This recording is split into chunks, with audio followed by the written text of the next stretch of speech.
ধৰ্মগুৰু বুলি ক'লে আপোনাৰ মনলৈ প্ৰথমেই কি আহে বাৰু? এজন সাধু পুৰুষ যাৰ মনত টকা পইচা, সম্পত্তি, ভোগ বিলাসিতাৰ প্ৰতি অকণো লোভ লালসা নাই। একদম ঠিক, আমাৰ এনচিয়েণ্ট হিষ্ট্ৰীত এনেকুৱা ধৰ্মগুৰুৰ কথাই উল্লেখ কৰা হৈছে। কিন্তু একবিংশ শতিকাৰ ৯৯% ধৰ্মগুৰুৱে ইয়াৰ বিপৰীত। কিন্তু কি বিপৰীত আৰু কেনেকৈ বিপৰীত? আহকচোন আজিৰ এই ভিডিঅ'টোত ইয়াৰ বিষয়ে আলোচনা কৰোঁ। স্বামী নিত্যানন্দ, যিয়ে নিজকে ভগৱান শিৱৰ অৱতাৰ বুলি দাবী কৰে, এওঁ ভাৰতৰ এজন খুবেই প্ৰসিদ্ধ ধৰ্মগুৰু।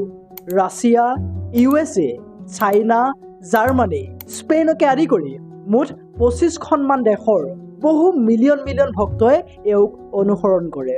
সকলোবোৰ ঠিকেই গৈ আছিল, কিন্তু 2019 চনত এওঁৰ বিৰুদ্ধে বহুকেইটা ছেক্সুৱেল এছল্ট আৰু ৰেপ কেছ ফাইল কৰা হ'ল, যাৰ উমান পায়েই স্বামী নিত্যানন্দ খাউতকৈ ভাৰতৰ পৰা উধাও হ'ল। কোৱা হয় যে তেওঁ এতিয়া ছাউথ আমেৰিকাৰ একুৱাডৰ নামৰ এটা উপদ্বীপত বসবাস কৰি আছে। এওঁৰ বহুকেইটা ডাঙৰ মন্দিৰ আৰু ধৰ্মশালা আছে, যাৰ পৰা বছৰি বহু কোটি টকা তেওঁ ঘটি আছে। তেওঁৰ নেটৱৰ্থ 10,000 কোটিৰো অধিক। তেওঁ একুৱাডৰ নামৰ এই ঠাইখিনিতে এখন স্বাধীন দেশ বনোৱাৰ পৰিকল্পনা কৰি আছে, যিখন দেশৰ নাম কৈলাশ ৰখোৱা হ'ব। গুৰুদেৱ শ্ৰী শ্ৰী ৰবিশংকৰ 1982 চনত আৰ্ট অফ লিভিং নামৰ এটা সংস্থা গঠনেৰে প্ৰসিদ্ধ হোৱা ৰবিশংকৰৰ জন্ম হৈছিল তামিলনাডুত।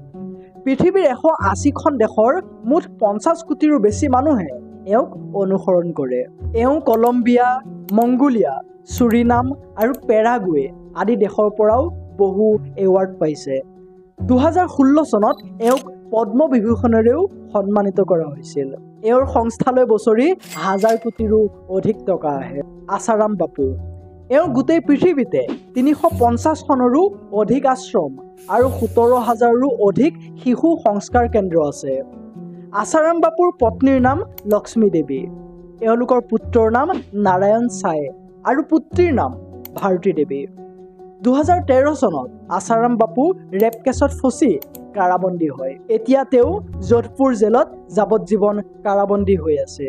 তেওঁৰ পুত্ৰ নাৰায়ণ চাইও ৰেপ কেছতে ফচি চুৰাটৰ এখন জেলত কাৰাবন্দী হৈ আছে। 2021 চনৰ এটা ৰিপৰ্ট অনুসৰি আসাৰাম বাপুৰ আশ্ৰমৰ বাৰ্ষিক আয় 350 কোটিৰো অধিক আছিল। ৰামকিষণ যাদৱ, চিনি পোৱা নাই চাগে ন? এওঁ কোন? এওঁ হ'ল বাবা ৰামদেৱ। এওঁৰ প্ৰকৃত নাম ৰামকিষণ যাদৱ। এওঁৰ বিষয়ে এটা ইণ্টাৰেষ্টিং ফেক্ট আপোনালোকে জানি আচৰিত হ'ব যে এওঁ আৰু আচাৰ্য বালাকৃষ্ণই মিলি 2006 চনত পতঞ্জলি আয়ুৰ্বেদ স্থাপন কৰিছিল, যদিও বাবা ৰামদেৱৰ এই কোম্পানীটোত 1%ও শ্বেয়াৰ নাই। বাবা ৰামদেৱ পতঞ্জলিৰ ব্ৰেণ্ড এম্বেচাডৰহে মাত্ৰ। গোটেই বিশ্বকে যোগাসনৰ শিক্ষা দিয়া বাবা ৰামদেৱৰ নেটৱৰ্থ প্ৰায় 16 কোটি। এওঁৰ এজনী পুত্ৰী আছে, যাৰ নাম সুনীতা নন্দা।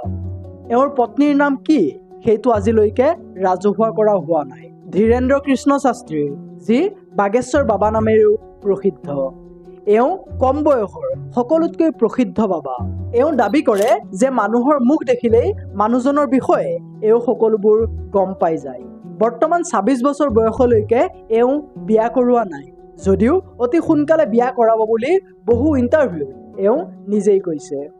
এওঁক যদি আপুনি ভাগৱত পাঠ কৰাবলৈ নিমন্ত্ৰণ কৰে, তেন্তে মাননি হিচাপত আপুনি 10ৰ পৰা 15 লাখ টকা এওঁক দিব লাগিব।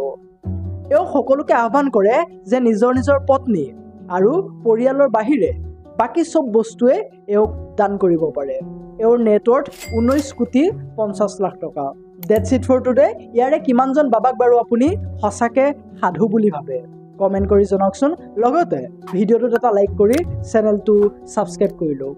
এতিয়াৰ পৰা ৰেগুলাৰ আৰু ধুনীয়া টপিকৰ ওপৰত নতুন ভিডিঅ' পাই থাকিব। এই ভিডিঅ'টো শেষলৈকে চোৱাৰ বাবে আপোনাক বহুত ধন্যবাদ। জয় আই অসম।